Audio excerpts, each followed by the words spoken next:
it's a little bit of a demonstration with Monica Ford, the founder of Real Food Devotee, and she is an expert in traditional nourishing foods. She teaches, she is a personal chef, she runs a company, food delivery of all these wonderful nourishing foods, and she's up here today to teach us a little bit more about traditional and fermented foods for gut health and how we can use them to restore our digestion. And so she's going to do a little bit of a talk and education, and then we're going to go into our lunch break. Monica, you don't have a PowerPoint, do you, for this? Okay. You're just going to have to just look at me. So I'm going to go ahead and pass this over to you so that you can go ahead and you can put it on anywhere. And I might even have to put this on your back. I don't mind.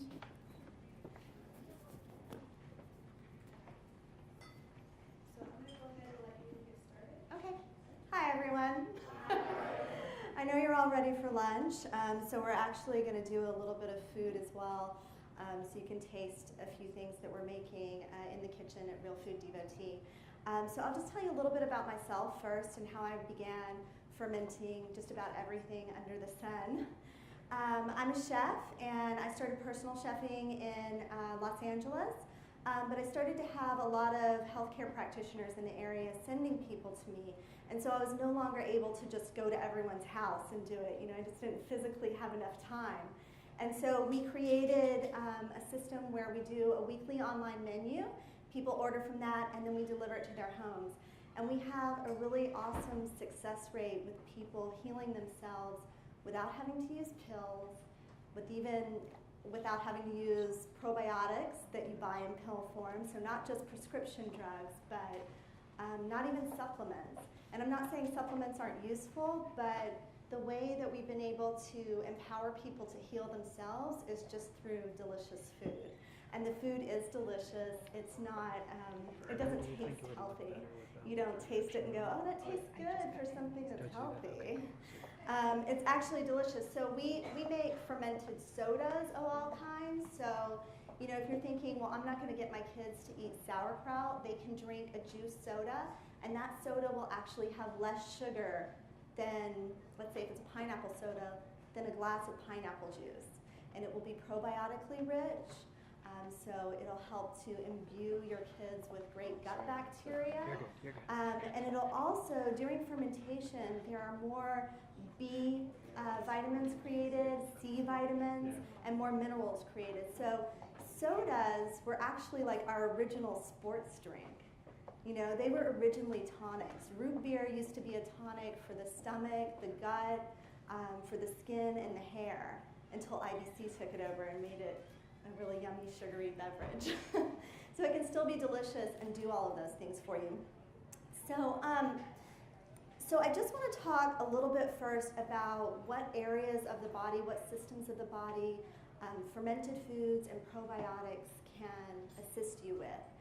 Because even though science right now knows like half the grain of rice, that's how much knowledge we have about probiotics, what we do know is astounding people all over the medical field and in the scientific community. So we have a group down in La Jolla right now called the American Gut Project. And you can contact them and get a sample kit and send them samples. Are you doing that? Did you just say that? Oh, cool. Yeah, so I just did it as well. I tested a bunch of my fermented foods, and then I tested myself and my home environment as well. And so what they're looking for is to correlate diet, see if there's a correlation with diet and fermented foods and health of that individual person. And what they're finding is that there is. So they're finding that if your gut bacteria is more diverse, you have better health. You have fewer allergies, you have fewer colds, and you have fewer chronic diseases. And they're just finding this very consistently, you know? So some of the areas where we found out that beneficial bacteria takes hold and controls the health of that system are the gut, which you guys probably already know, and you've probably already heard that most of our immune system is housed in the gut. We think somewhere around 80%. But also things like autoimmune diseases.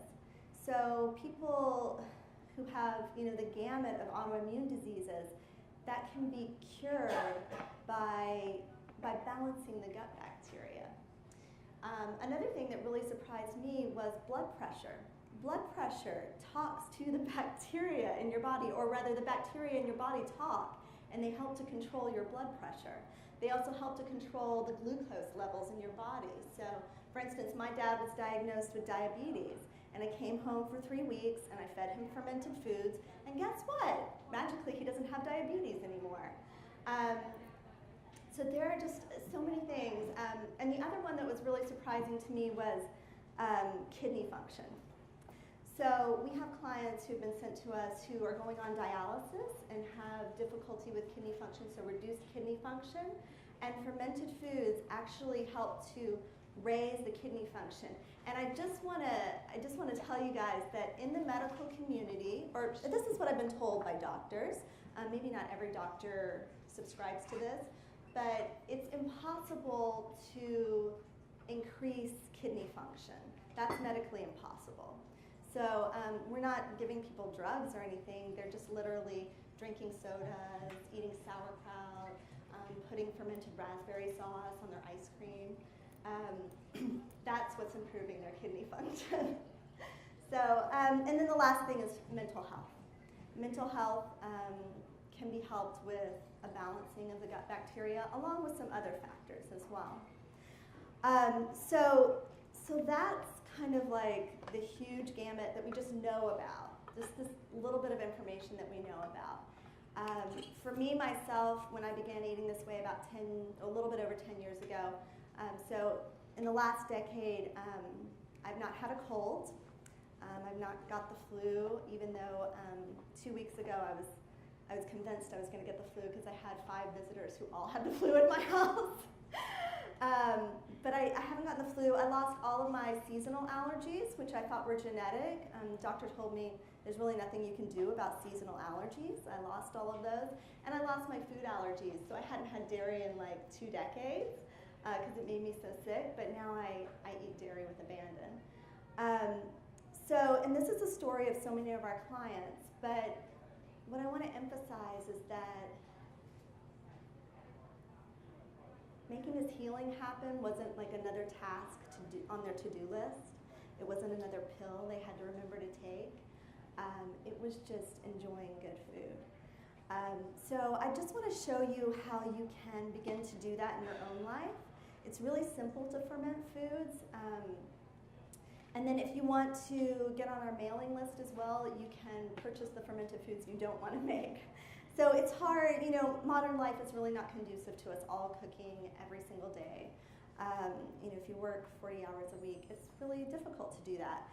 But you can still make some of the foods you want to make, and you can get the rest of them. We're fortunate that now people are starting to recognize the benefits of things like fermented foods, that our grandparents knew about. So feel free to sign up for that as well. So first, I'm sorry all of my things weren't set up, but I'm going to lug this over if you can just be patient with me. And while I'm doing this, if anyone has any questions, about your own health, how you might incorporate this sort of food? Yes? I actually have a question. When you were talking about diverse gut bacteria and the benefits of that, does it affect the nervous system at all, anxiety? Is that something? Yeah, it does. So I'll just use my dad as an example again. He was, along with diabetes, sometimes you can experience neuropathy. He had neuropathy in his hands, so numbness, tingling, the inability to accurately use his fingers. And that has taken longer to cure or to improve, but it is improving. So whereas he couldn't write anymore just with a pen, he is writing now quite a bit. And that was literally just changing his diet. And believe me, my dad is a stubborn guy. So he doesn't have a perfect diet or anything. He's still, if he's out and about, he'll still get a McDonald's hamburger.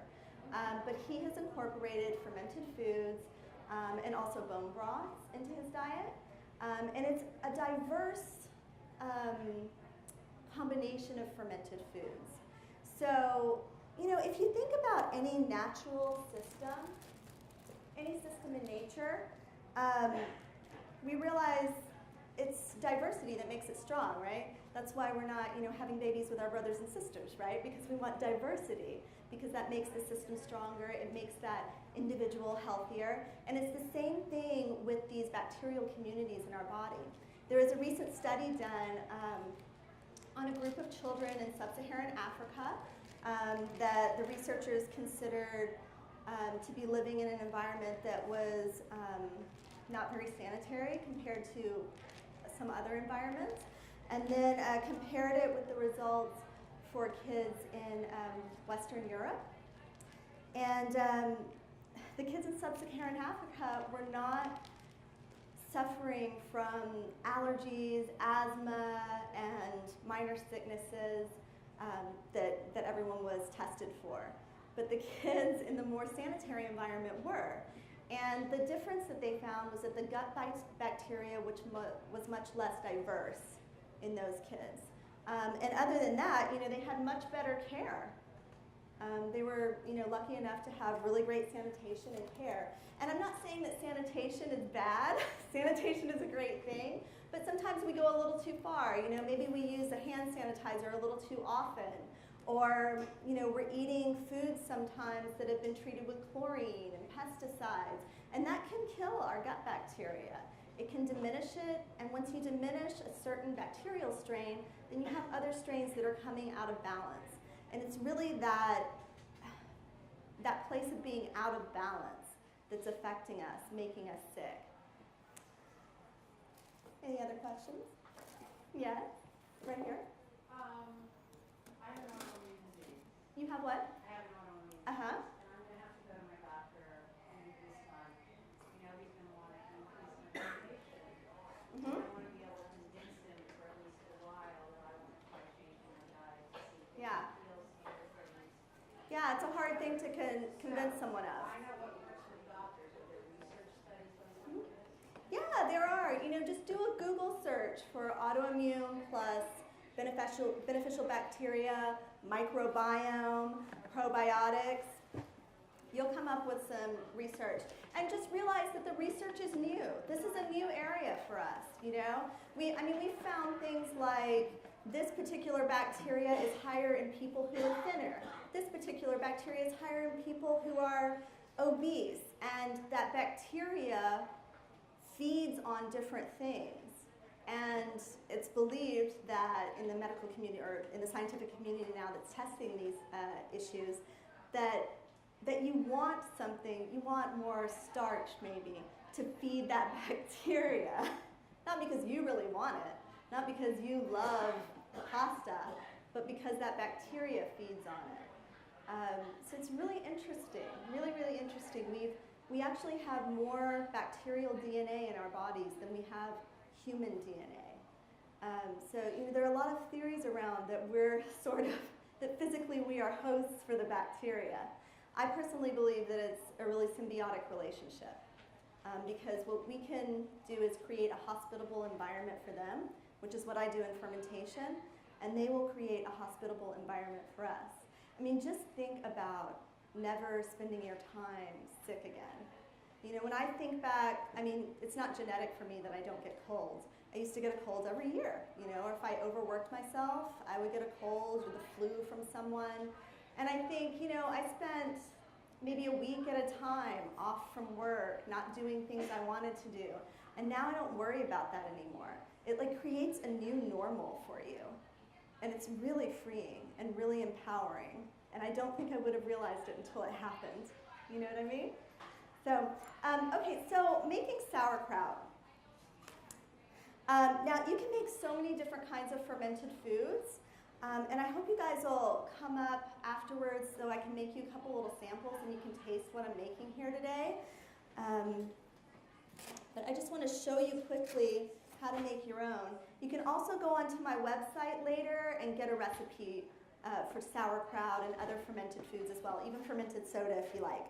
So when you cut a cabbage, you want to cut it in half first.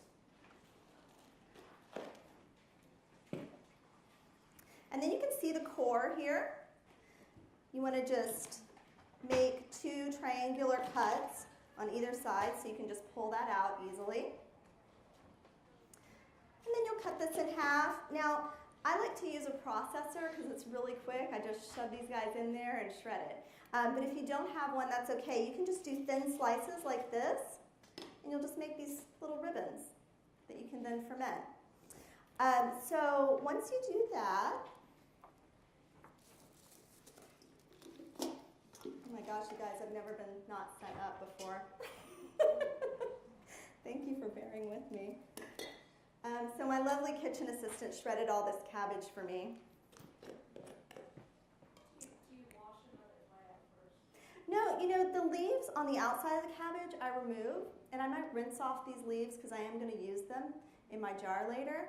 But what you don't want to do, so what we're doing is we're making a hospitable environment for the bacteria that's already on the vegetable. You know, we're trying to allow that to proliferate and to successfully ferment this cabbage. So what we don't want to do is wash off the bacteria. You don't want to scrub it. And you want to get organic for fermentation, you know, because it has fewer pesticides, and so the bacteria is less compromised. Yeah, because this isn't like most cooking, right? We're not just putting ingredients in here that we're going to eat. What we're doing are putting ingredients in here for the bacteria, and they're going to create something for us to eat that's delicious and, I mean, so good for us. So as you can see, this is not wet. This is just dry, shredded cabbage. Yes? Sure. You can use, when I first began doing this, you know, I fermented everything. Anything I could get my hands on. And you could, 5 minutes left, oh my God. You can ferment anything. So I love doing purple cabbage or like maybe a mixture of green and purple. You get this fuchsia sauerkraut that is really beautiful. But you can ferment so many other things like okra. You can make pickles that are truly fermented. Okay, so this is dry, as you can see. But what we want to do is create a brine. And I'm not actually sure we have enough time to do it, but I'm going to try. Show you a little. So what you want to do is I'm just squeezing the cabbage. So it's great for your arms. Or great for a kid to do for you. But you want to squeeze the cabbage, and it's funny, the first time I was looking into making sauerkraut, it wasn't so hip and cool yet, so I really had to search for the information. I was told that you needed to punch the cabbage, so I would punch it, and I just had this like confetti spray of cabbage, made such a mess. But what you're doing is breaking this cabbage down. So you do that a little bit, and then I would use a tablespoon and a half of salt. And the salt is also going to help to draw out the juice from the cabbage. So what you're creating when you're drawing the juice out is a brine, because you want to press your sauerkraut or your cabbage under the brine. And you can always remember to yourself, below the brine is fine. So it's going to ferment perfectly under the brine. If you have cabbage that's out of the brine, it's not going to ferment as well. It's going to turn different colors. It might not be bad for you, but it'll not taste as delicious and not look as appetizing. Another thing you can do, which I realized by accident, is that you can layer your salt and cabbage, however big a batch you're making, and put a towel over it. Just squeeze it a little bit, maybe a minute. Put a towel over it, leave it till the end of the day, and it'll be totally broken down. So you don't have to do this. Okay, so we've got a little bit now, as you can see. So, and if I squeezed it for about 2 to 3 more minutes, it would be full of brine. This would be sitting in liquid. But I'm not going to do that so that you guys can actually have some lunch today. So next, what I would do for this superfood sauerkraut, and you can add anything you want, I would add some mulberries. I would add some ginger.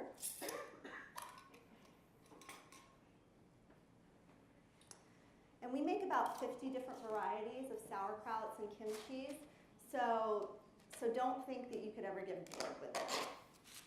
These are goji berries.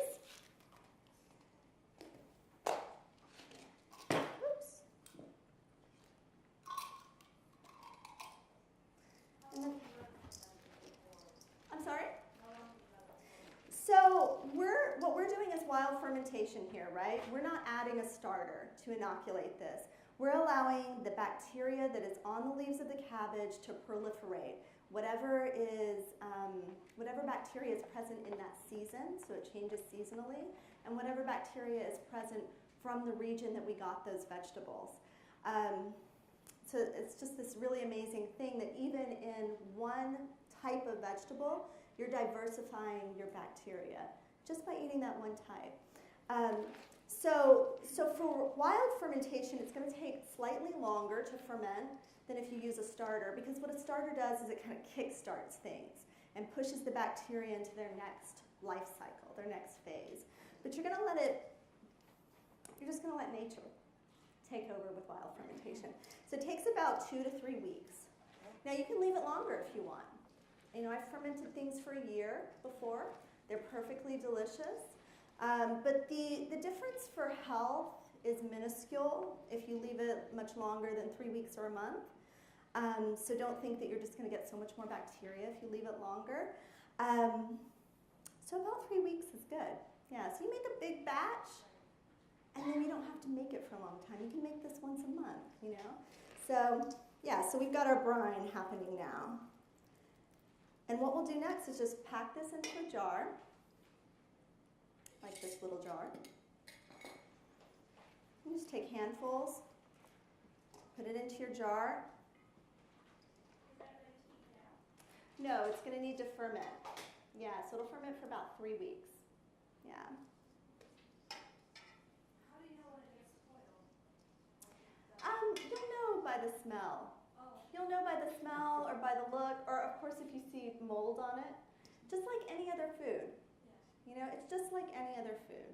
Like I just made the kombucha for the first time, Mm-hmm. and it's been 10 days now, Mm-hmm. and there's a lot of mold happening. Mold. So you should probably throw that out.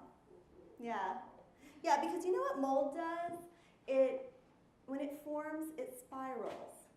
So you may not see the mold in the rest of the liquid, but it's in there. Yeah. So like if you just peeled it off and you put it in the fridge, or maybe you just left it out, you would see mold again because the mold spores are still there. So something I like to do, I know, I'm sorry. Yeah. She's teaching this demo then during lunch break. Yes. So if you want to actually during lunch break, come up and see her do it again up here. Yeah.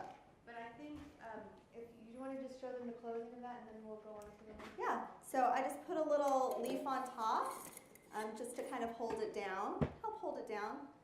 And there we have it. So I think we're going to do a few housekeeping announcements, and then we'll get back to more of this in about 15 minutes. Just a question, Yes.